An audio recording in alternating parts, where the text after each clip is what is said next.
The importance of teamwork and communication in team sports. So, introduction, team sports are built in the foundation of collaboration, mutual understanding, and collective efforts. So, the success of the team depends not only on the individual skills of its members but also in their ability to work together towards a common goal.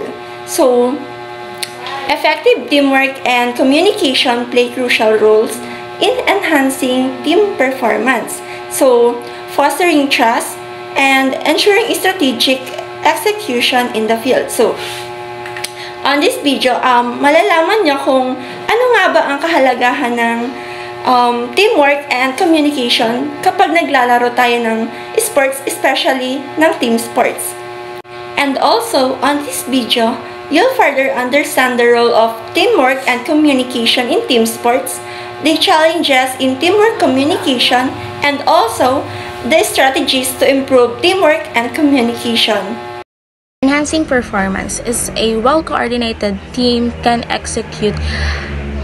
Enhancing performance is a well-coordinated team that can execute strategies efficiently, maximizing strengths and minimizing weaknesses, and it is simply means ensuring that all of your members achieve their full potential goal. Building trust and cohesion simply means creating a strong bond within your members by fostering open communication, encouraging collaboration, celebrating successes, and establishing clear expectations where individuals feel comfortable relying on each other and working towards shared goals, essentially forming a unified team. Adaptability and strategy execution. So, kapag may teamwork is mas madali tayong maka-adjust sa mga biglaang pagbabago sa game. Example is, nagbago bigla yung strategy ng kalaban. So, mas mabilis tayong makakahanap ng paraan para i-counter sila. Hindi lang ito about sa pagsunod sa plano, kundi sa pagiging adaptable para siguraduhin effective pa rin yung strategy na gagawin natin kahit anong mangyari. Next is encouraging motivation and morale. So, kapag solid yung team natin is mas magkakaroon tayo ng confidence sa bawat player na hindi lang kasi sa focus hindi lang sa laro yung focus natin, kundi dapat meron din tayo ng support system na from the teammates na kung saan is nagbibigay siya ng confidence upang maging matatag dun sa laro. And example is, kapag meron tayong teammates na under pressure or nahihirapan is kailangan natin i-boost yung confidence niya upang maging matatag. Facilitating strategy implementation.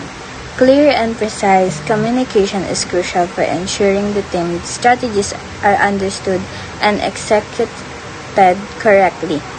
When teammates members have a shared understanding of the plan, they can work together effectively and to achieve the desired outcome, enhancing on-field coordinations. Verbal communication allows players to quickly communicate important information such as the location of the ball or the intended play.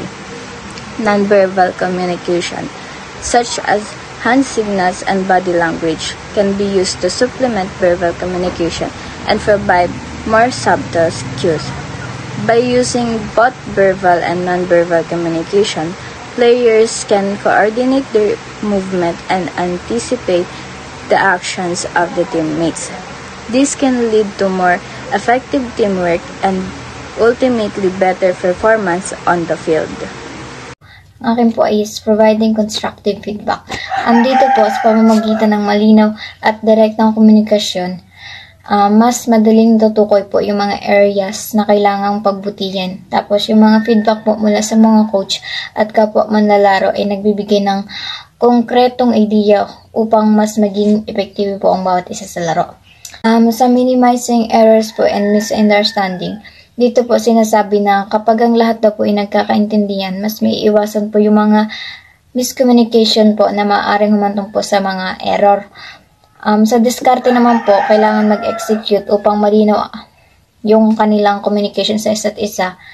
Tapos, kasi po nagpapababa po ito ng chance sa at sa mga hindi po inaasahang pangyayari na pwede pong humantong sa pagkatalo na. Diverse playing styles. Differences in playing styles and strategies can create challenges in coordination. So, ibig sabihin nito is kapag yung manlalaro ay may iba't ibang paraan o kaya estilo o kaya naman estratehiya ay maaaring maging mahirap ito sa pagtutulungan nila o mag-coordinate ang bawat isa dahil meron silang iba't ibang paraan ng paglalaro na maaaring magdulot ng hindi pagkakaintindihan, kaya kailangan na mas maayos na koordinasyon upang maging matagumpay yung isang laro. Language barriers. In international teams, language differences may hinder effective communication. So, ibig sabihin ito, kapag ang mga membro ng isang koponan ay nagmula sa iba't ibang bansa, ay maaari silang hindi magkaintindihan dahil sa meron silang iba't ibang wika na ginagamit at mag-cause ito ng hindi magandang pagpapalitan ng ideya o opinion ng bawat isa at magdulot rin ito ng hindi pagkakaunawaan at pagkakamali sa komunikasyon. Managing conflicts. Disagreements among team members can impact performance and team cohesion. So, ibig sabihin nito ay nangangahulugan ng hindi pagkakaintindihan o alitan ng isang miyembro sa isang kupunan. Maaari itong makaapekto sa hindi maayos na kooperasyon ng bawat isa at pupuwasan yung pagtutulungan at magdulot ito ng masamang intensyon sa hindi pag-usap ng kupunan. High-pressure situation can indeed lead to miscommunication and lack of coordination within team. This is because increased anxiety. Pressure can heighten anxiety levels, leading to rash decision and reduced focus. Tunnel visions. Individuals may become fixated on their own tasks, neglecting to communication and collaboration with teammates. Communication breakdowns. Stress can impair clear communication, leading to misunderstanding and misinterpretations. To mitigate these risks and improve teamwork and communication, consider these strategies. Regular team meetings. Consistent team meetings, even outside of high-pressure situation, help to align goals and strategies, ensuring everyone is on the same page regarding objectives. Foster often communication, creating a safe space for team members to share concerns and ideas. Build trust and rapport, strengthening relationship and fostering a sense of unity. Effective training and drills. Regularly practicing team-based drills even under simulated pressure can improve coordination, enhancing the ability to work seamlessly together. Develop communication skills, refining communication patterns and signals for effective collaboration. Build confidence, increasing team members' comfort level in high-pressure situations. By implementing these strategies, teams can better manage pressure and enhance their ability to work effectively together, even in challenging circumstances. Encouraging open communication. Creating an environment where players feel comfortable sharing ideas, feedbacks, and enhance team dynamics. Utilizing nonverbal communication. Hand signal, body language, and eye contact can supplement verbal communication during gameplay. Building. Team building activities. Engaging in team building exercises strengthen relationship and trust among teammates. Teamwork and communication in team sports are integral to success. Without effective collaboration and clear communication, even the most skilled teams may struggle to achieve their goals. By fostering a culture of trust, support, and open communication, teams can maximize their power, potential, and perform at the highest levels.